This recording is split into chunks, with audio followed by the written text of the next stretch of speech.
Hello everyone and welcome to this Over the Horizon edition of our Data Science in the News series, jointly hosted by Queensland Academy of Arts and Science and Queensland University of Technology's Centre for Data Science. My name is David Lovell and I'm the Deputy Director of QUT Centre for Data Science. Very happy to be here today.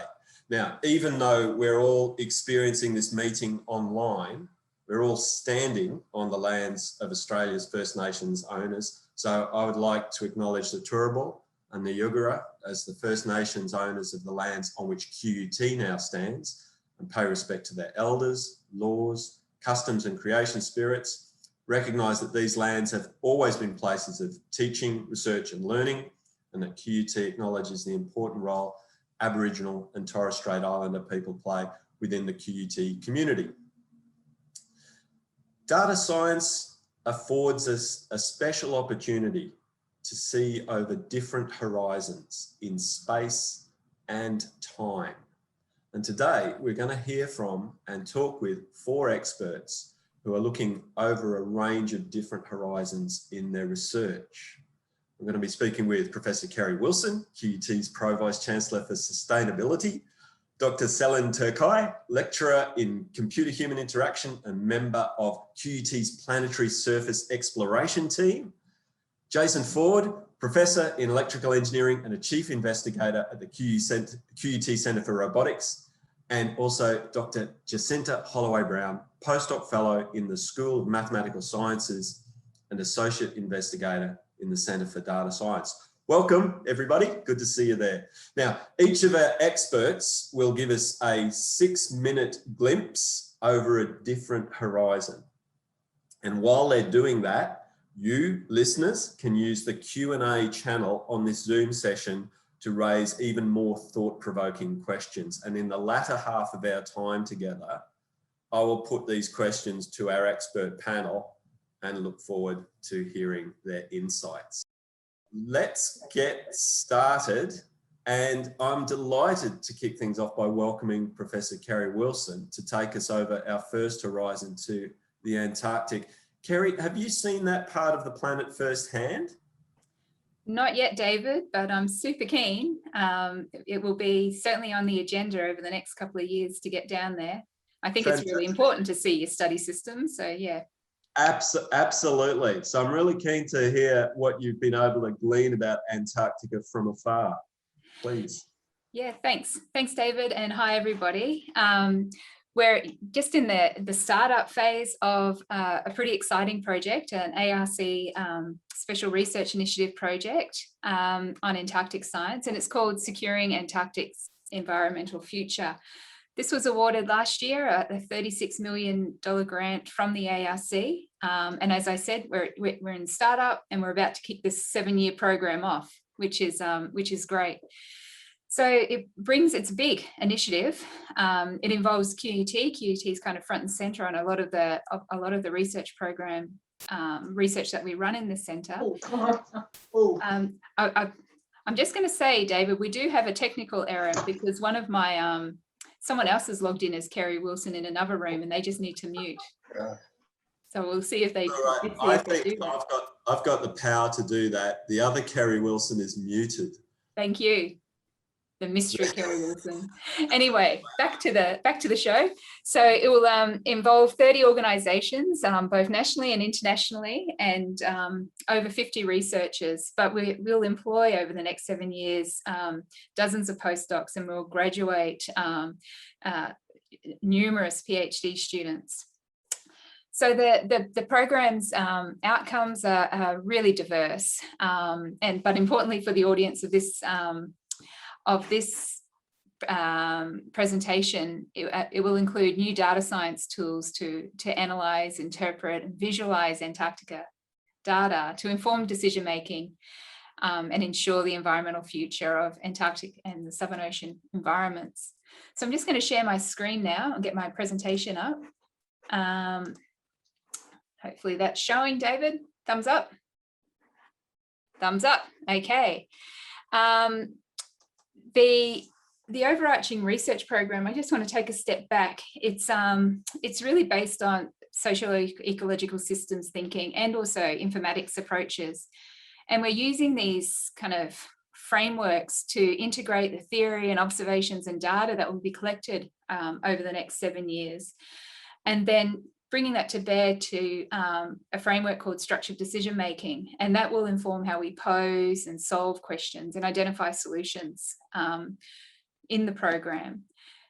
But with the ultimate goal of, there's the diagram of the socio-ecological systems framework, but the ultimate goal of informing environmental policy and good governance for stewarding Antarctic's environmental future.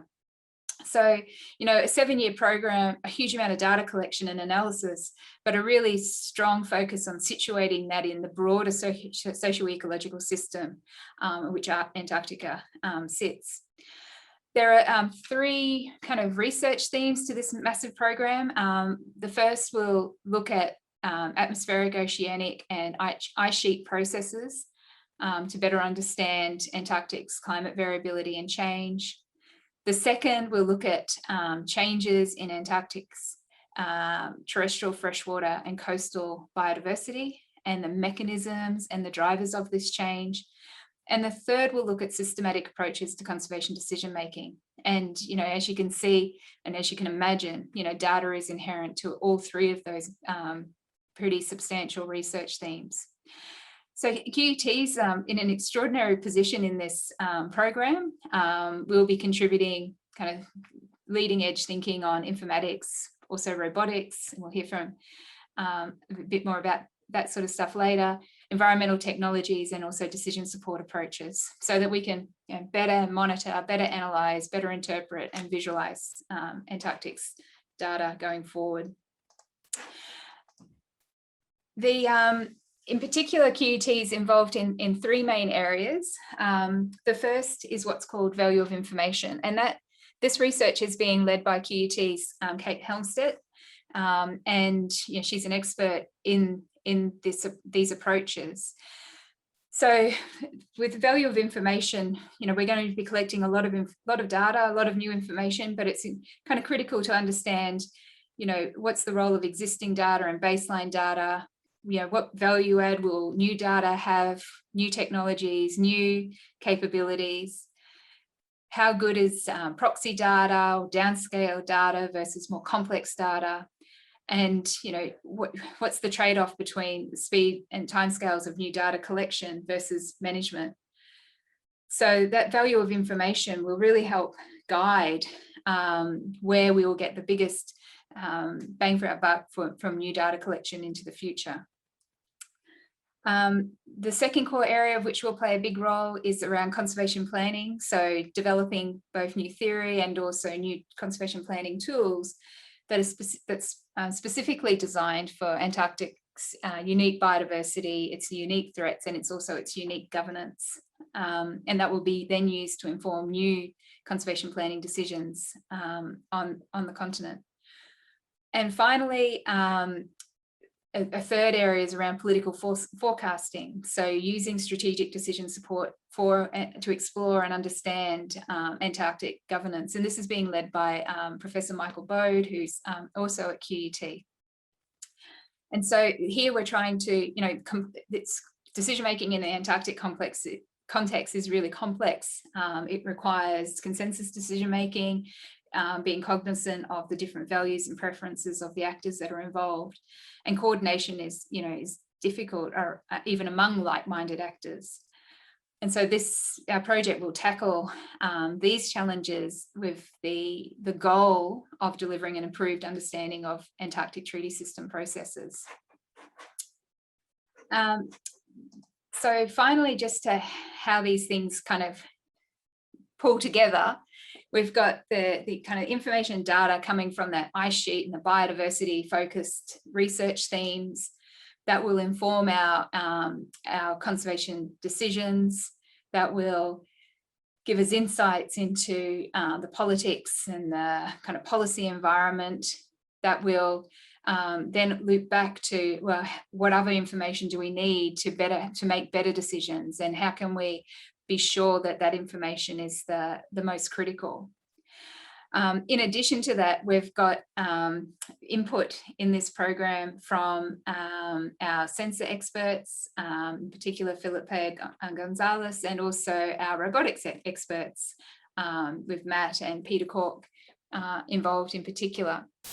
So just an example of a project that will be led by Felipe, we'll be using UAS for remote sensing of vegetation cover, health, and also the drivers of those change. So that's going to require, complicated statistical modeling and AI and machine learning. And we'll hear more about machine learning towards the end of this panel. But also the delivery and the application of smart platforms for collecting that data in extreme environments, high wind, extremely cold setting. And we need to do that in a low impact, cost effective way. So there's a whole range of challenges in this research program that we're really looking forward to getting our teeth into going forward. So, but I think that robotics side of things would probably warrant a separate presentation. So I'll just leave that there, David, and that's all from me, actually. Yeah, sure. Kerry, that's actually a great setup, and it's sort of made me realise that Antarctica is, in some senses, like a terrestrial analogue for the environment that our next speaker is going to talk about. So there's a nice connection there, and we'll come back to things later. When I introduced Kerry, I asked whether she'd been to Antarctica. Our next speaker, Dr. Selen Takai, is interested in an even more distant horizon, which is the planet Mars, and using an immersive system to give earthbound researchers a sense of being there. Just for the record, Selen, you've not been to Mars, right? Not in person, but virtually I have. Okay, I didn't see you at morning tea the other day, so I just thought I'd check. We're really looking forward to hearing from you, Selen. Well, thank you, David, for having me here today. I will briefly talk about my recent ARC discovery project entitled Enabling Situated Science Collaboration with Remote Sensing Data in Immersive Reality, which has a lot of implications to what Kerry actually talked about when she was describing her project. I was thinking, oh my God, that is another amazing case study, and hopefully we can work together at some point. So, field experiences are highly valued in scientific research and essential for discovery, yet they are becoming less common due to expenses, challenges with locations such as remote or dangerous locations, and disturbances of the environments under study, or due to global pandemic like COVID-19. As an alternative, particularly in domains as earth and planetary sciences, where the environment is being researched is either unreachable or unsafe, remote sensing data is utilized for statistical modeling purposes. However, while these approaches enable analysis of complex layers of data, they do not enable research scientists to access a contextual understanding of the environment all the time, and it may create barriers for sense-making and discovery.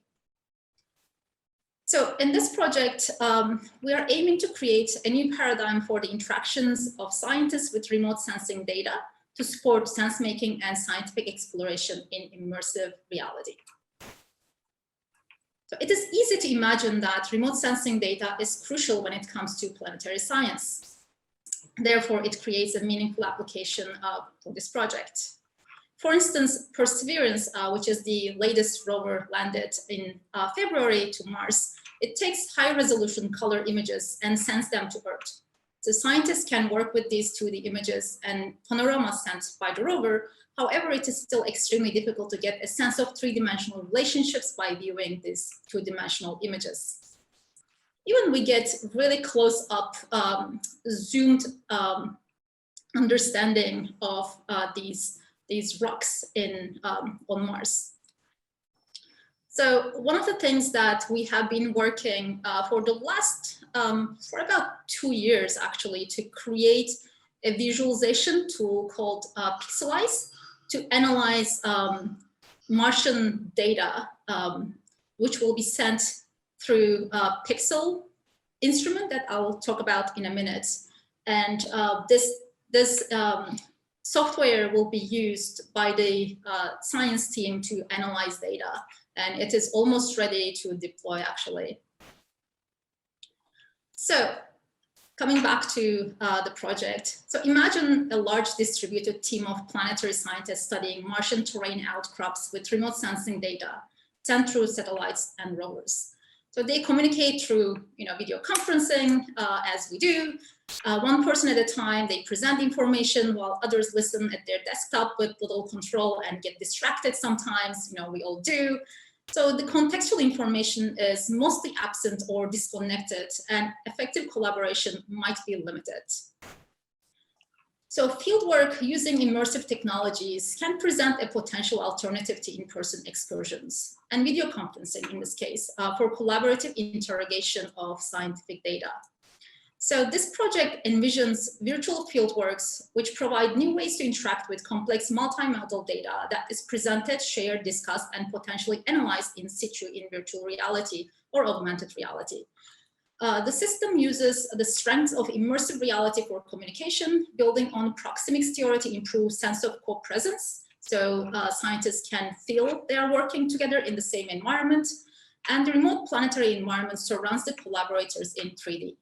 They can see each other's gaze, posture to exploit embodied non-vocal communication. They can point at things and facilitate mutual understanding or disagreements about the data.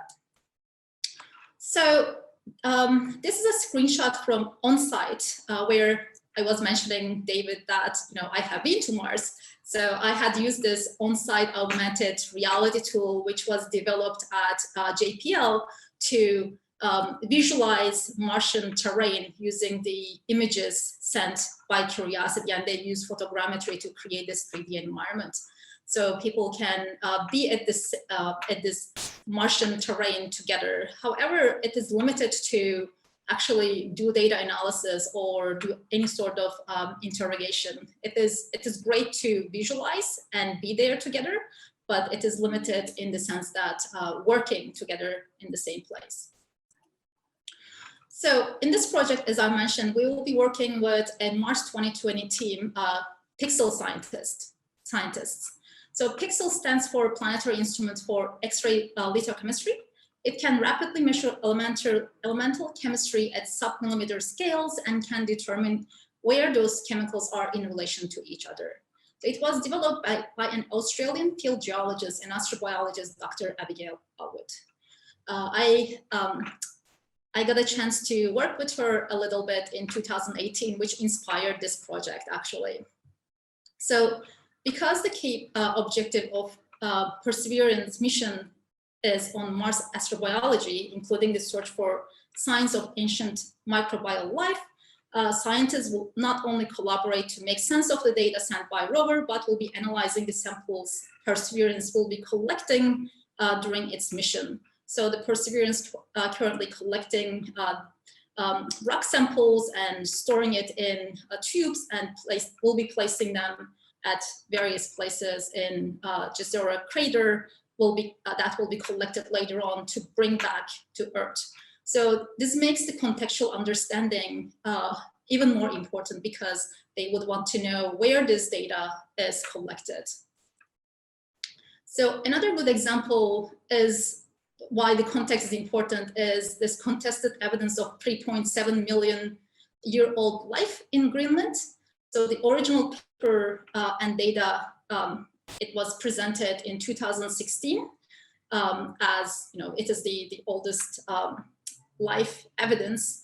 However, it got contested later on by other geologists. And in 2019, a NASA Astrobiology Institute funded multidisciplinary team of geoscientists to travel to the locality to investigate the arguments in the context at the outcrop. So at the conclusion of the workshop, the broad consensus of the peer review team was that, it is not actually biogenicity argument was refuted. So there were several trips to Greenland, and at the end they disputed the argument that the first authors came up with. So this example has important ramifications for astrobiology of correctly establishing the antiquity of life on Earth. Also, it has implications for peer review process and how creating an environment where scientists can interrogate the data later on is important. So as part of the Greenland trip, in collaboration with JPL, my HDR student, Ian Birch, video captured and used a drone-assisted LiDAR scanner to create a detailed overview of the site. And the scans are being used to create a 3D virtual reality environment so that the scientists and geology students can look at the data and interrogate the data and come up with their own conclusions. Oh, something happened to my screen. Screen sharing has stopped. So anyway, it was the end of my presentation anyway. So I don't know what's happened to your screen, and that makes me a little nervous about what's going to happen to other people's screen. But Selin, look, that's fantastic. As you were talking, it really sort of made me see that terrestrial applications of this kind of immersive environment are really important, and I'm pretty sure that you and Kerry will have things to discuss after this. But yeah, look, thank you for taking us to that interplanetary horizon. We're now going to come back to Earth now to talk with our third panelist today, who's Professor Jason Ford. Jason, you may not know this, but every time I get on a plane, I like to think of you because I feel safer knowing that you're working on air safety and so on. So, if I ever get on a plane again, know that I'll still be thinking of you. In the meantime, can you share with us a little bit about some of the work that you have been doing both above and below the visible horizon? Sure, David, and thanks. Can you see my slides? Can see your slides. Okay, so I'm going to talk about long-range vision-based detection of aircraft, and this is a piece of work I've been doing for more than a decade, so a big team of people are involved. So I'd like to start by acknowledging the QUT people, but also my industry partners. There are lots of colleagues there, and I tried to count one day, and there are more than 50 individuals involved in this long journey, so I'm thankful for all their contributions. I also should acknowledge that this work has been funded by Boeing and various government agencies. So I want to start with talking a little bit of the background and our motivation. Why are we thinking about detecting vision-based detection of aircraft at long distance? So you mentioned aircraft, and so aircraft flying in national space are protected by several layers of safety systems, including things like we have different classes of airspace. We have uncontrolled airspace where Cessnas might fly in, and we have controlled space where passenger aircraft might fly from, including our airports. We have sort of air traffic controllers who provide separation services. Some aircraft may have collision avoidance systems such as TCAS or ACAS, but the very last layer is the human pilot and their eyes scanning and watching for possible mid-air collision. Now, we hope that that's never used, but it is part of the whole safety argument for operating aircraft. And so this last layer is called see and avoid. And as I said, a human pilot seeing any potential mid-air collision and determining any avoidance action. They scan the airspace, and the guidance is detect 12.5 seconds or longer before closest point of interaction between aircraft, and that's approximately 2 kilometres. And that sort of means the pilot's trying to detect something like this small object here, highlighted in yellow. And I promise you that's an aircraft, that's a Cessna aircraft, even though it doesn't look like it. So this is actually hard for a human pilot to do because it's a cluttered scene, and the aircraft remains small in size until it gets quite close, then looms, and that's too late to detect it. So it's actually quite hard. And in addition to that, the aircraft remains sort of stationary, and the human visual system finds it easy to detect things that move, and it's sort of stationary. So that's the starting point for us. And we were wondering if you had small to medium fixed wing UAS, how would they operate in national airspace? And there's this question that they're uncrewed, so there's actually not human on board, so you don't have those eyes. So that's where we started from. So we started thinking about computer vision-based detect and avoid. So the name's changed from see and avoid to detect and avoid to acknowledge that now we're talking about a machine. We first looked at synthetic data, but we realised experimental data would be important to increase credibility. And so we went about flying crewed aircraft at each other or near each other. And I just want to clear, we did this in a risk and safe manner. We developed a risk management plan. We had some experienced aviators think about this against the appropriate standards, developed an experiment which was consistent with the regulatory requirements of CASA and things like that operate. We used the data to develop a vision-based aircraft detector based on hidden Markov model filters that were looking for tiny, persistent dot-like objects. Anyone that knows me knows I could talk for hours about hidden Markov model filters, but I'll save you and just move forward. The reason we were using hidden Markov model filters is they're particularly good at digging things, hidden signals in low signal noise situations. By 2014, so this is a journey I talked about for a decade, but 2014 we had detection out to ranges exceeding 1.5 kilometres and false alarm rates below 1 per 6 hours. And we started with the assumption that we needed low false alarm rates, because otherwise if you have too many false alarms, operator's going to turn the system off and it's not that useful. And by 2020, we had further developed, we developed some statistically powerful change detection techniques that allow us to have better models of what the aircraft motion is. And now we had detection out beyond 2.3 kilometres. And this picture on the right is an example. And I promise that murky little dot there, that's an aircraft. I challenge a human to be able to see that on a single frame. And in some sense, this works because it builds up confidence frame after frame after frame that there's something there. Still, it looks a bit like magic.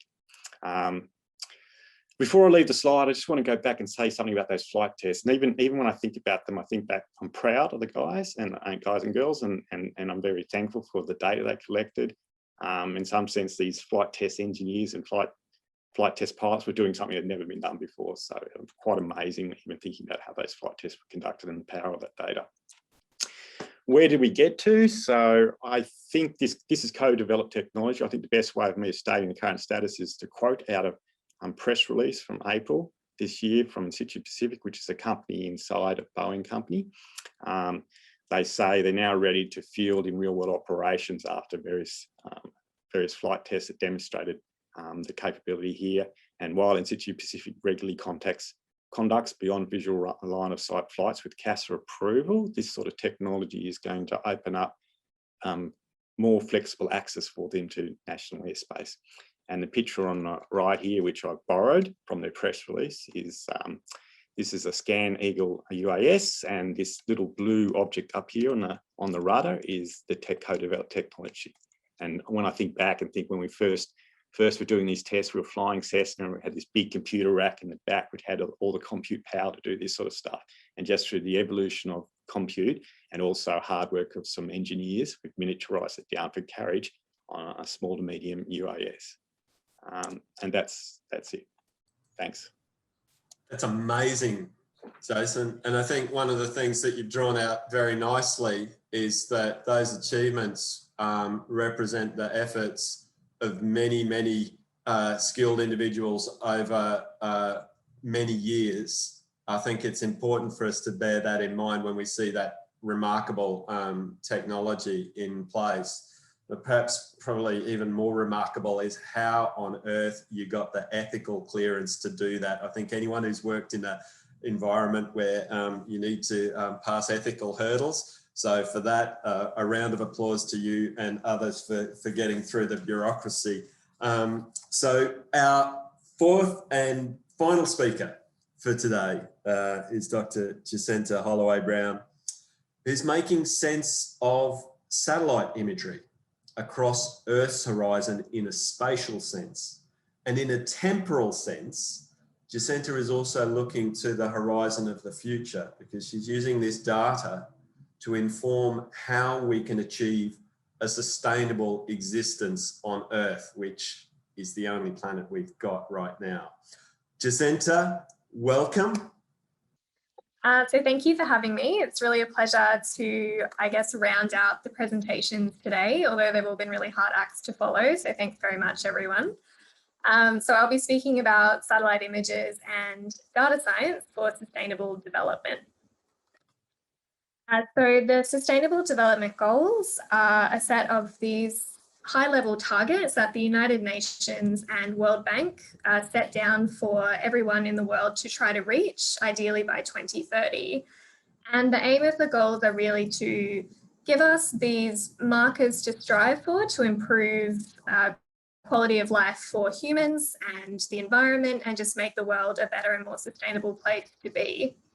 And satellite images can be used to monitor a large number of the Sustainable Development Goals that you can see on the screen here. I will briefly speak about just 3 of them, but just keep in mind that there's much more that we can do with these images than what I'm going to speak about.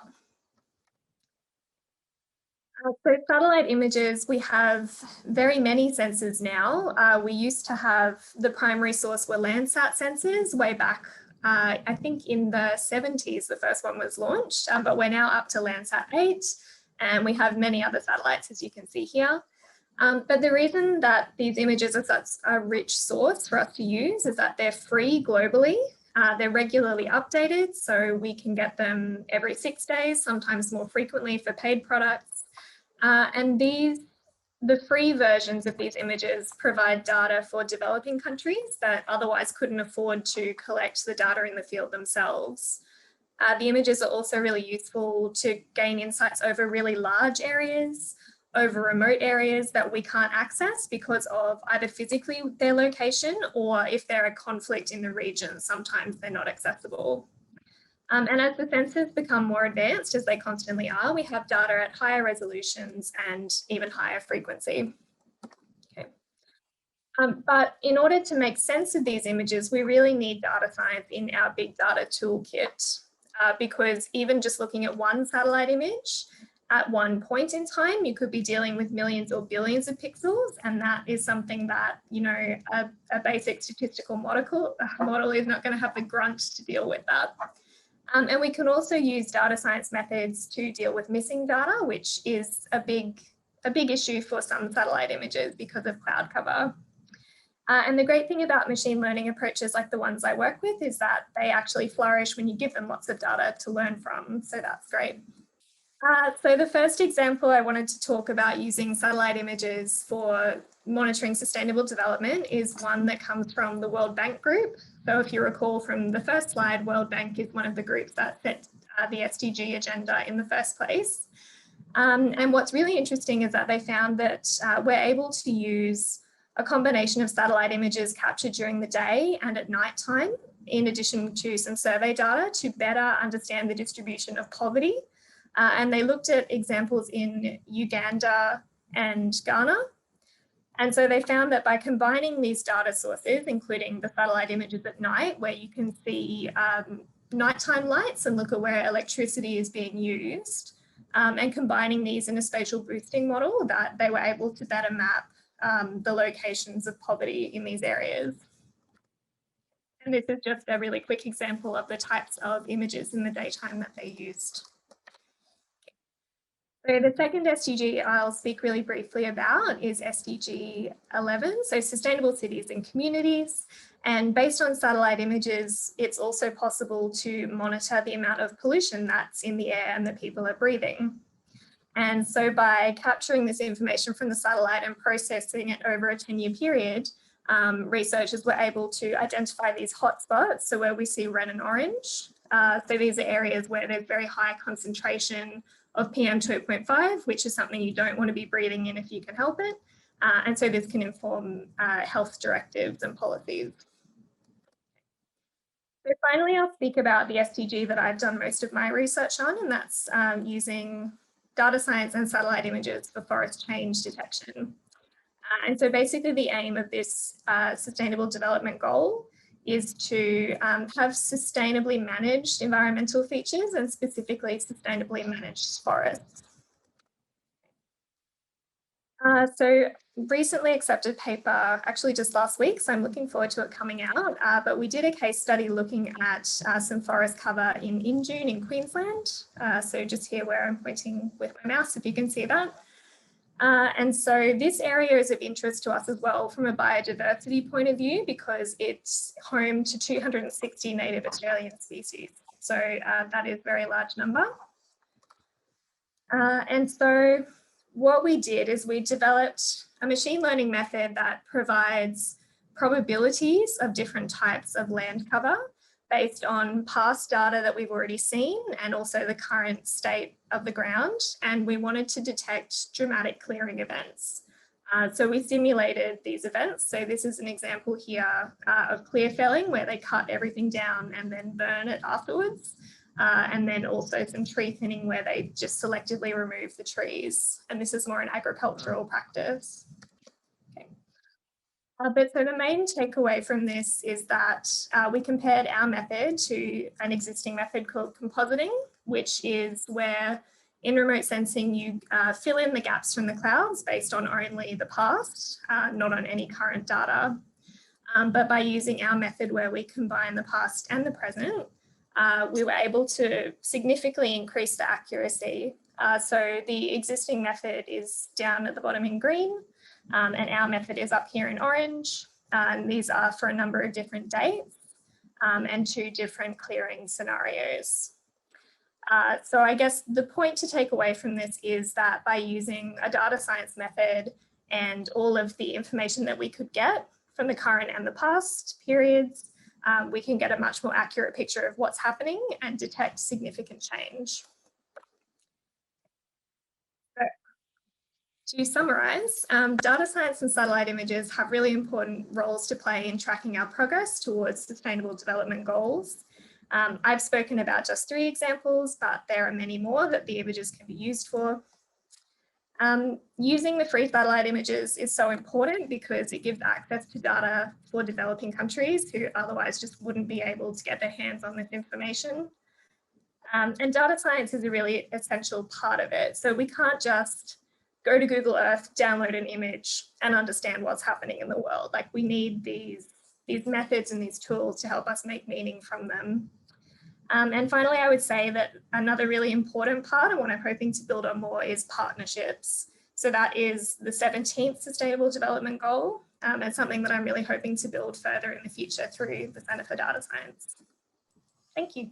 Jacinta, that's wonderful. Thank you so much. And it's a very, now looking back on all 4 presentations, they each speak to the theme of the day in very different and interesting ways. So I would just like to remind our audience that we welcome questions and positive feedback via the Q&A channel on Zoom. Speaking of Zoom, we're going to finish a few minutes before the hour so everyone can get to their next Zoom meeting. So please, if you have questions for our panelists, please put them in the Q&A. We have one question which has come in, which relates to something which was on your slides in particular, Jacinta, but in everyone's talks in certain ways, and that's clouds. So can you comment, can each of the panelists comment on what happens when nature gets in the way of getting the data that you need for your intended purposes? Maybe I'll start with you, Jacinta. Do you love looking up at the clouds during the day and go, what pretty clouds? Or do you go, curse you clouds? What's it like? A little of both. So yeah, clouds are problematic for the work that I do, because I think it's been estimated that 2/3 of the world is covered in cloud at any given time. And so what that means is that we can get satellite images for the whole world really frequently, but what's not spoken about very much is the quality of the images and how much is missing. And so particularly what's unfortunate is that areas that we're really interested in monitoring, the forest clearings, such as, like the Philippines and in South America, of course, these places are humid and extremely cloudy. And so this is where we need to see what's happening on the ground in a more timely way, but nature gets in the way, as you said it. So basically in my area, we need smarter ways to fill in the gaps. So we know that in some places it will be really hard to get, you know, a clear money shot of the area. And so we just accept that as a fact. And we just try to make our estimates of what is missing smarter, and, you know, use things like the method I've created with my collaborators, where we give probabilities and we measure the uncertainty, because we know we're measuring something that we can never truly know, if that makes sense. Yeah. Kerry, I'm guessing that, you know, it's not always sunny in Antarctica, although it is a low rainfall environment, that, you know, visibility can be like, to what extent are these kinds of issues a clear and present challenge for the research that you've described? Yeah, it's actually probably more complex than that, because there's whole swaths of the year where we just can't, people can't be in the field down there, or only very, you know, limited number of people can be in the field. So actually through the University of Wollongong, our partners down there are developing new sensors and sensor networks that can be left in the field over the duration of the winter, and, you know, hibernate them when it's really quiet and then bring them back to life when the season starts to ramp up, because it's that kind of the tail end of the season where we really don't know much about what natural life is doing down there, and, you know, in the melt areas and what have you. So we want those sensors to be in place straight away and not be waiting for the first flight in or the first expedition in. So it's really critical for what we're doing from a variety of ways, both from just sensing the natural environment in very extreme conditions, but also getting data kind of at appropriate through time appropriately as well. You made mention of UAVs, robotics, and so forth. I'm actually going to put this to Jason. When you think about like operating robotic systems for data gathering in these kinds of environments, and I think the same is probably true if we're talking about the extremes on planet Mars. What's your reaction to that? Because I mean, it's challenging enough to you know, get systems up and running in good conditions, but how challenging is it to make these operate in extreme environments? As it happened, I was talking to Felipe yesterday a bit about this, and he was musing about how he was going to get a UAV to operate down there, and the sort of ranges they wanted him to operate at. So yeah, it's challenging, but I was actually going to share in my research, I have an interesting relationship with clouds, which might be a little different, is they are something our algorithm has to be able to handle and not be confused at a cloud edges and as an aircraft. So I've often been in the situation where I've organised for some flight tests to happen, and as I described, that takes a bit of planning, but the one thing you can't control is the weather. And so I can get disappointed when a flight test happens and there's not enough clouds. I haven't had a chance to get some new data that looks sort of different. A cloud-free day is sort of boring for my research in the data set. So there you go. Yeah, clouds. Yeah. And on Celine, like, so when we think about clouds or occlusion in the sort of interplanetary or, you know, Mars context, are you dealing with situations where nature gets in the way of what you want to observe? Yeah, it's not much of the clouds for the rover, but the dust, because Mars is a very dusty planet. So the dust can get into the cameras.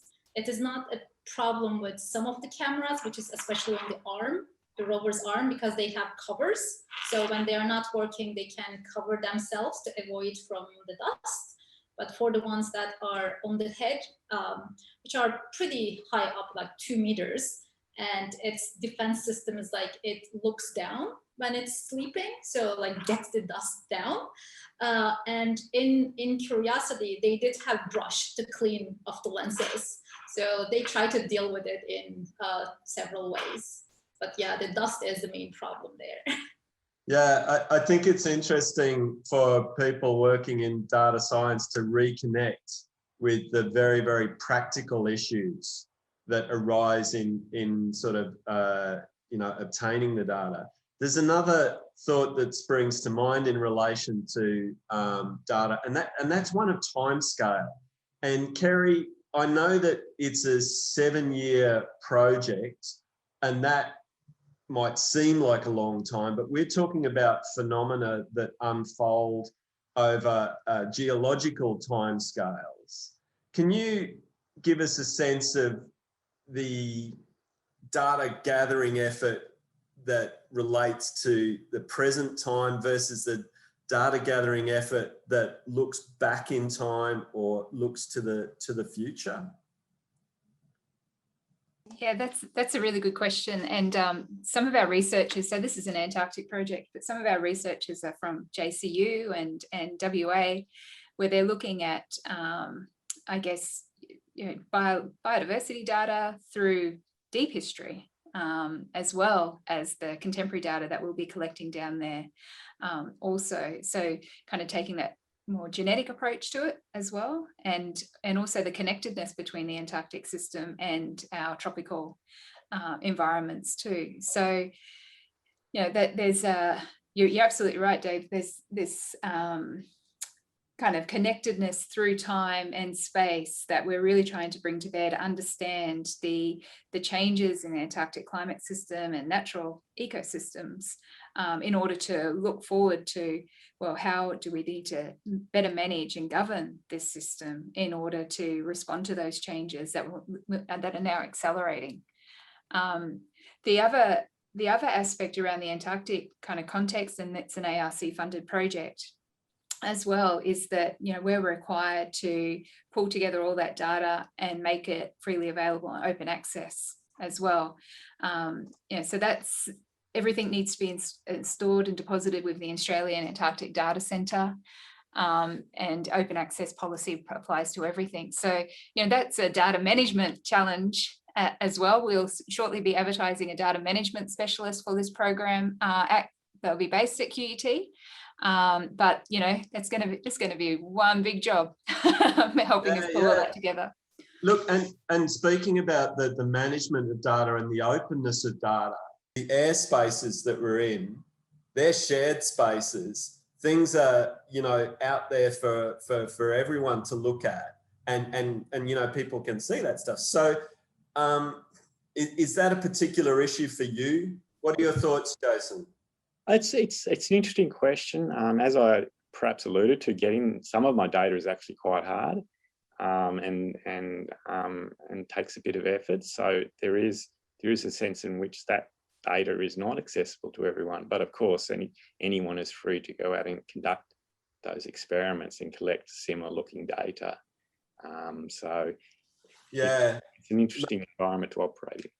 Yeah, maybe it's this notion of like a shared resource, a shared airspace. Jacinta, welcome back. Good on you for dealing with the technical challenge. But just coming back to that point, you're working with, data about the world. We all live in the world and can look at each other's backyards in the world. Does that present any particular issues for you as a data scientist working in this space? It doesn't for me at the moment, because I'm looking at the environment, but it is something I've thought about a lot. A couple of years ago, I was working with the United Nations on a task team and was writing a chapter about using the satellite images for government statistics and all the concerns around people's privacy when it would be used in regards to things like their dwellings, where they're living, how they're moving, those types of things. So it's definitely something that's a concern for people, and something that we do need to consider quite carefully, I think. There's a question has come up with relation to timescale, and this is something I think is relevant to all. Jacinta, with the Sustainable Development Goals, what sort of timescale are people looking at for sort of change and action on these? We're thinking, very, very quickly or over a number of decades. How does that timescale issue play out? There's the ideal scenario, and then I guess there's what's actually possible and what's happening. So, I mean, some of these sub-targets, so the original agenda was set to be achieved by 2030. Right. With some targets to hopefully be reached by 2020, which, I mean, even without the pandemic, I don't know that some of those were going to be achieved. But yeah, so we're looking at the scope of decades, basically, and I believe they will be reviewed as we get closer to 2030. Yeah, Celine, on sticking with that issue of timescale, I'm mindful of the fact that even light takes time to travel from this planet to Mars. And so for the immersive systems that you're looking at, does that become an issue, or are you talking about data that's arrived back and at Earth and people are interacting it? How does that play out? Yeah, for our case, we will be using data which arrived to Earth.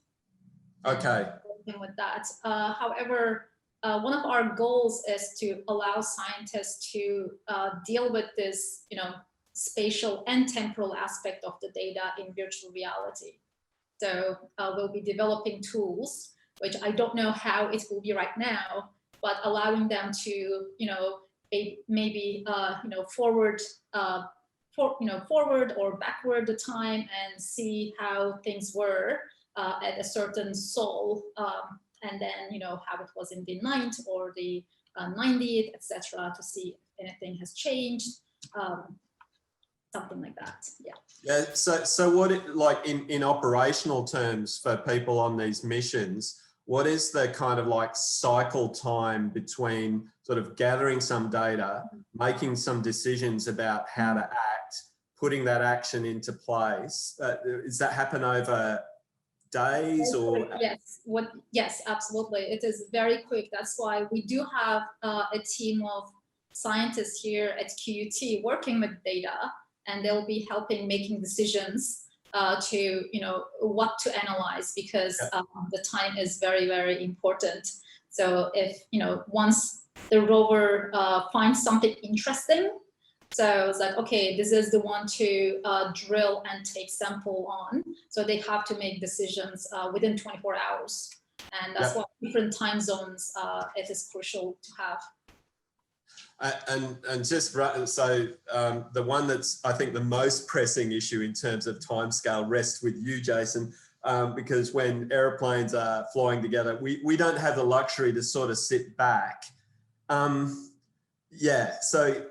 can you talk a little bit about that sort of timescale in the work that you do?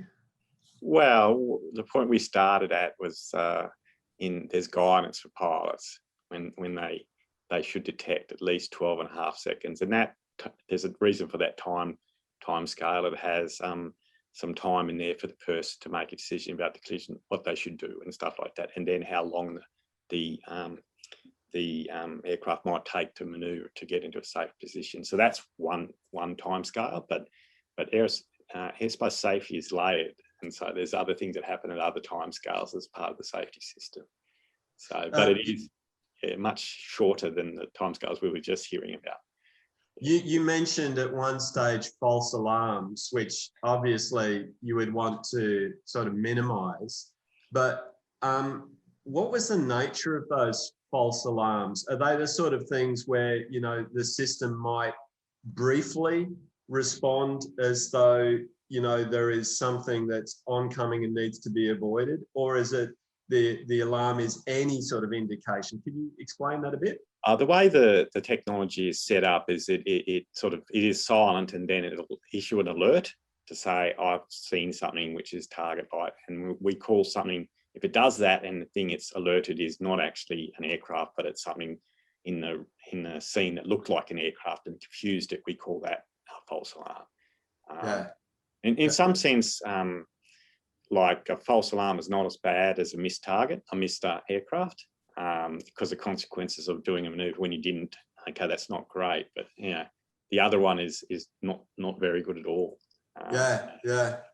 Well, look, it's been amazing to see that technology and all of the other technologies that people have spoken about today with respect to data science. It's now reached a time where we're going to draw the session to a close, I'll let people know that, you know, panelists would have a chance to respond to any questions we've had in writing if we've not got to your question, and we'll post those on our website. But I just wanted to say to each of our panelists on behalf of all our listeners that we really appreciate your time and your insights. I mean, and for me, particularly delightful is the fact that in the process of pulling this session together, there's new connections which have emerged. And I think that, you know, the synergy between working in the hostile environment of Antarctica and working in the challenging and remote environment of Mars is an interesting connection that we've uncovered.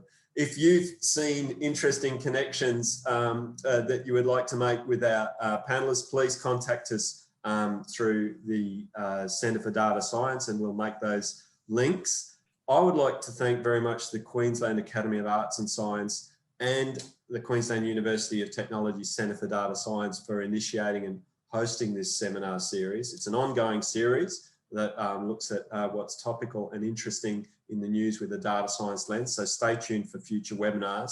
Special shout out to our colleague, Amy Rawson, for technical support and brilliant work behind the scenes. Yeah, thanks everyone for a really great session. I'm David Lovell. Until next time, go well. See ya. Thank you, David. Thank you.